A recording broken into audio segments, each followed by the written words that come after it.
Puis cet atelier qui alerte plus d'un, il a scruté le rôle et la responsabilité des médias en RDC. Les professionnels des médias ont été réunis dans un atelier organisé par l'ONG Journalistes en danger pour diagnostiquer l'état des lieux de ce secteur. Parmi les recommandations formulées à l'issue de cet atelier, l'application de la loi sur la dépénalisation du délit des presses a été inscrite. La presse congolaise peine à retrouver sa belle plume, longtemps caractérisée par l'accès difficile aux sources d'information, les mauvaises conditions de travail et le combat de la pénalisation des délits de presse. Un tableau périlleux que les experts de médias veulent à tout prix effacer.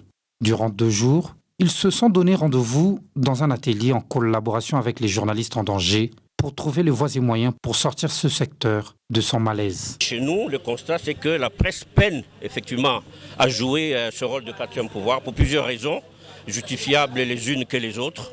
Et donc nous avions voulu analyser la situation, faire le constat pour voir de quelle manière nous pouvons effectivement redonner à cette presse ses lettres de noblesse en posant finalement la question de savoir avec quelle presse, avec quels médias nous voulons reconstruire ce nouveau Congo, ce Congo de nos rêves.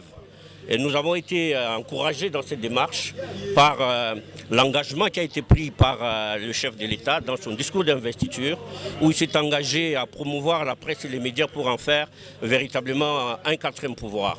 Après des longues analyses et réflexions, les chevaliers de la plume ont fini par formuler des recommandations à l'endroit des autorités de la République. Le secteur de médias nécessite un certain nombre de réformes en profondeur et des réformes en urgence. Et ces réformes concernent aussi bien le plan institutionnel, le plan législatif, que sur le plan de la viabilisation économique des entreprises de presse.